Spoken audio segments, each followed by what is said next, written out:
Hello everyone, कैसे हैं आप सभी लोग। आशा करती हूँ आप सभी बहुत अच्छे होंगे। मेरा नाम है रितु चौधरी और मैं आप सभी के लिए लेकर आ गई हूँ यूपीएसआई 2025 के लिए करंट अफेयर्स की क्लास।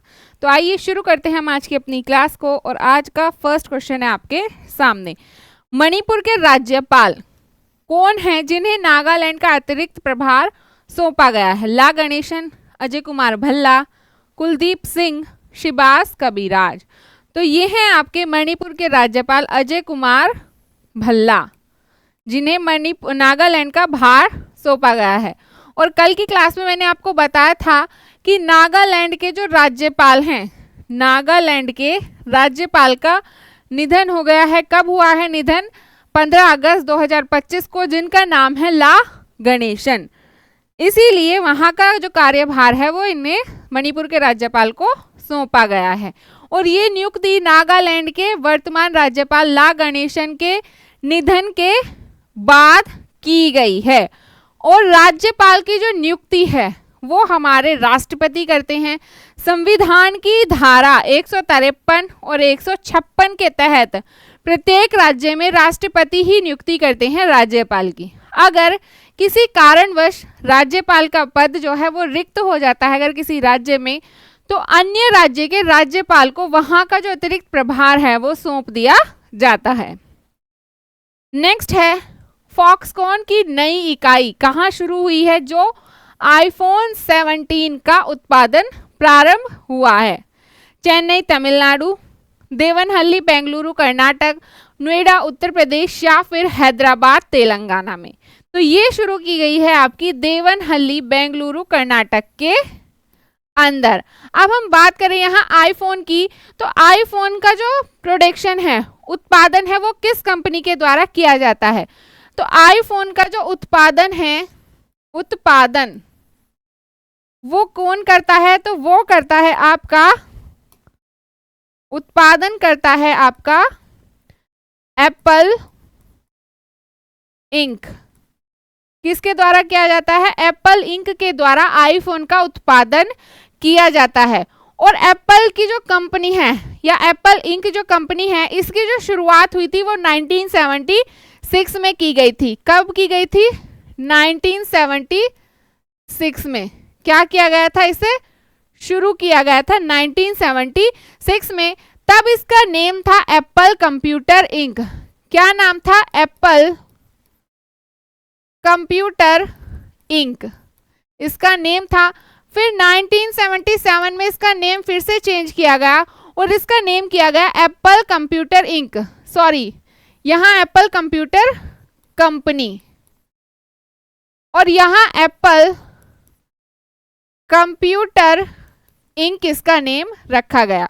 और उसके बाद 2007 में इसका नेम फिर से चेंज किया गया और नेम रखा गया एप्पल इंक, जो कि अभी भी है आपका प्रेजेंट में भी।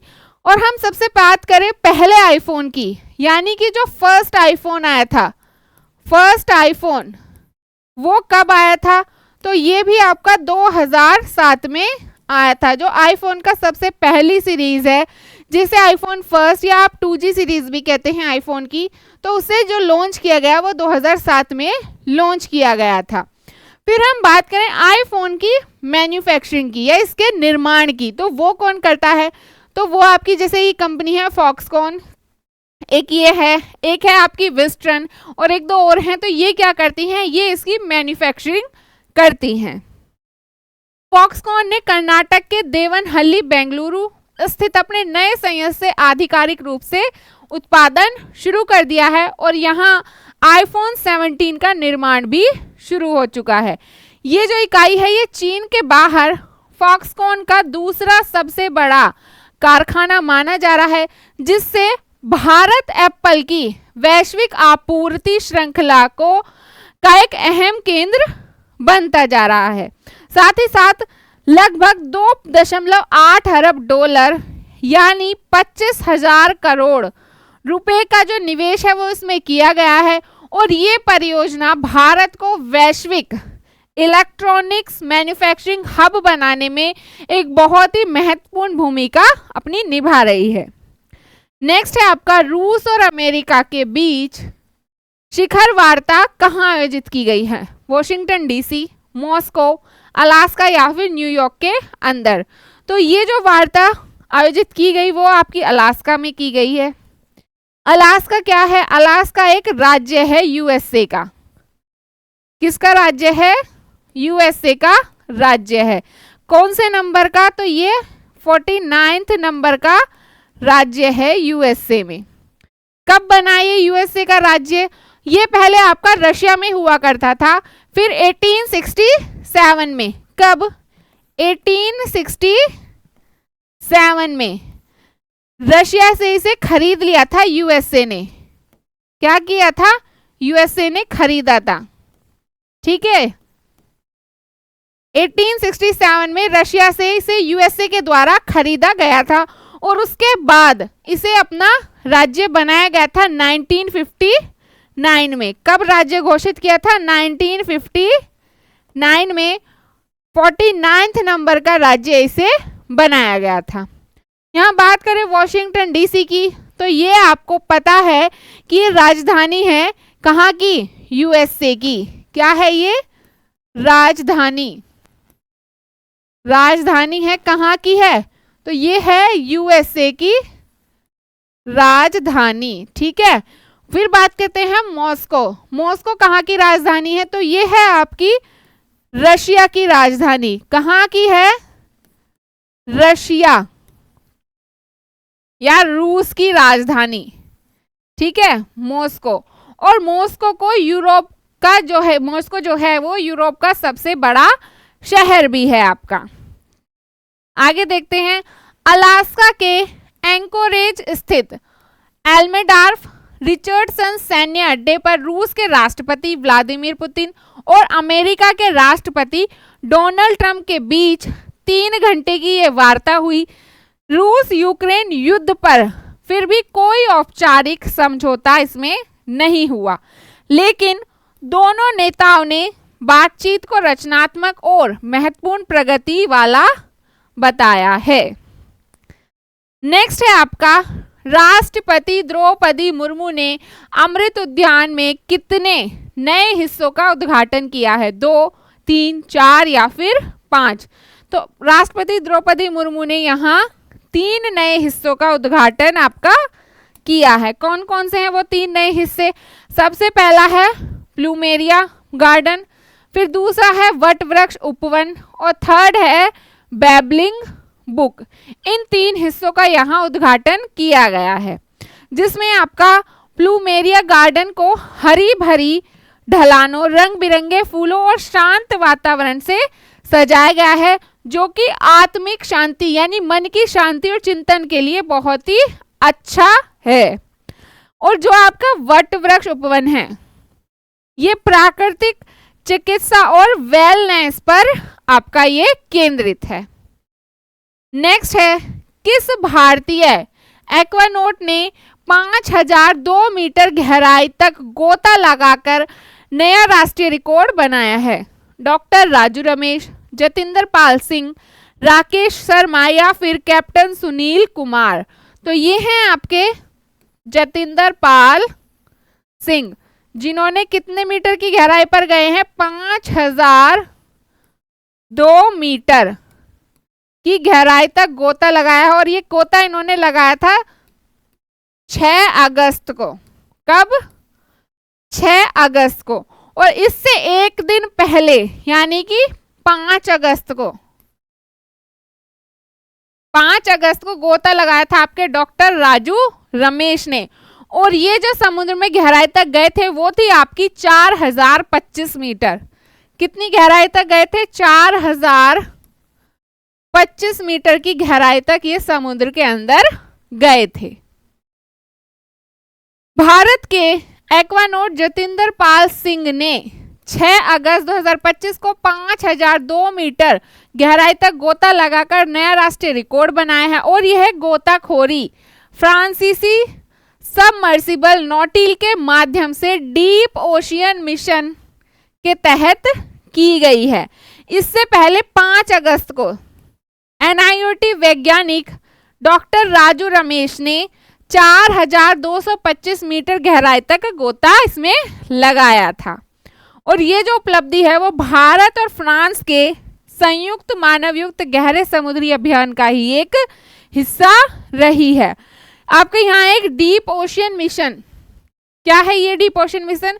यही जो डीप ओशन मिशन है ये इसका पहला चरण था जो 2021 से 2024 तक का था। और ये क्या करते हैं, गहरे समुद्र की खोज करने की एक भारतीय की पहल है। फिर है आपका पहला विश्व मानव रोबोट गेम्स कहाँ आयोजित हुआ है? टोक्यो जापान, बीजिंग चीन, सियोल दक्षिण कोरिया या फिर बर्लिन जर्मनी। तो ये आपका किया गया है कहाँ आयोजित? बीजिंग चीन के अंदर। बीजिंग चीन में पहला विश्व मानव रोबोट गेम्स जो कि 4 दिन तक आयोजित किया गया था और अब समाप्त हो चुका है, जिसमें 16 देशों के 500 से अधिक मानव रोबोट्स ने इसमें भाग लिया था। अब इसे क्यों आयोजित किया गया था इस गेम को? ताकि मानव रोबोटिक्स में नवाचार यानी इनोवेशन और तकनीकी प्रगति को उनमें प्रदर्शित करना था, इसलिए इसे बनाया गया था। जिसमें कितनी प्रतियोगिताएं थी? कुल 26 प्रतियोगिताएं और गतिविधियां आयोजित की गई थी, जिसमें जो प्रमुख थी वो थी आपकी track and field, football, dancing, kick and boxing. ये इसकी प्रतियोगिता की प्रमुख जो है वो गतिविधियां थी या प्रतियोगिताएं थी जो प्रमुख थी इसमें। नेक्स्ट है आपका Indian film festival of Melbourne या जिसे IFFM कहते हैं आप। 2025 में सर्वश्रेष्ठ फिल्म और सर्वश्रेष्ठ निर्देशक का पुरस्कार किस फिल्म ने इसमें जीता है? मसान, होम बाउंड, गली बॉय या फिर पाथेर पांचाली। तो ये जो पुरस्कार जीता है वो जीता है आपकी फिल्म होम बाउंड ने। नीरज घायवान किसकी फिल्म है ये? नीरज घायवान की फिल्म होम बाउंड ने Indian film festival of Melbourne या IFFM 2025 में सर्वश्रेष्ठ फिल्म और सर्वश्रेष्ठ निर्देशक का पुरस्कार जीता है, जो कि भारतीय स्वतंत्र सिनेमा की वैश्विक पहचान को और मजबूत इस पुरस्कार ने यहाँ किया है।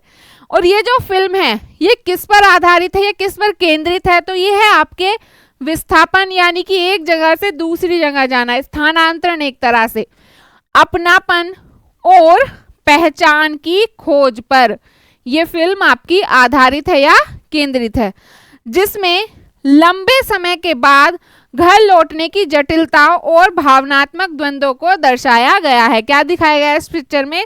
तो इस फिल्म में दिखाया गया है कि बहुत लंबे समय के बाद घर लौटने की जो जटिलताएं थी और जो भावनात्मक द्वंद्व था ये इसमें दिखाया गया है। नेक्स्ट है आपका भारतीय तिरंगा किस अमेरिकी स्मारक पर पहली बार फहराया गया है? ऐसा पहली बार हुआ है कि किसी विदेशी देश का झंडा अमेरिका की इस स्मारक पर फहराया गया है। कौन सी है वो स्मारक? Statue of liberty, white house, space needle Seattle या फिर गोल्डन गेट ब्रिज। तो ये स्मारक है आपकी स्पेस नीडल सिएटल, जहां पर किसी विदेशी देश का झंडा पहली बार फहराया गया है। इससे पहले ऐसा कभी भी नहीं हुआ था। भारत के स्वतंत्रता दिवस यानी कि 79वें नंबर के स्वतंत्रता दिवस पर 15 अगस्त 2025 को अमेरिका के सिएटल में स्थित 605 फीट ऊंचे स्पेस नीडल पर भारतीय तिरंगा फहराया गया है। और ये पहली बार था जब किसी विदेशी राष्ट्र का ध्वज इस प्रतिष्ठित अमेरिकी स्मारक पर फहराया गया था। अब इस आयोजन को इसको आयोजित किया किसने था? तो इसे का जो आयोजन किया गया वो किया गया था भारतीय वाणिज्य दूतावास के द्वारा इसका आयोजन किया गया था, जिसमें कौन कौन शामिल हुए? तो भारत के महावाणिज्य दूत प्रकाश गुप्ता, सिएटल के मेयर ब्रूस हैरल, नगर नेतृत्व और भारतीय अमेरिकी समुदाय, इन सभी ने इसमें भाग लिया था। तो ये थे हमारी क्लास के कुछ इंपॉर्टेंट क्वेश्चंस। आपको क्लास कैसी लगी ये आप ज़रूर बताएं, साथ ही साथ अपने दोस्तों के साथ ज़रूर शेयर करें। अगर आप तैयारी कर रहे हैं यूपीएसआई के लिए तो ये क्लास आपके लिए बहुत महत्वपूर्ण होने वाली है। ये गारंटी है कि आपको हमारी क्लास से क्वेश्चन ज़रूर देखने को मिलने वाले हैं आपके एग्जाम में। तो हमारे चैनल पर अगर आप अभी तक भी नए हैं और चैनल को सब्सक्राइब अभी तक नहीं किया है तो जल्दी से सब्सक्राइब कर लें, साथ ही बेल आइकन भी प्रेस कर लें ताकि वीडियो का नोटिफिकेशन आपको मिलता रहे। आज के लिए इतना ही, अब आपसे मुलाकात होगी कल। धन्यवाद।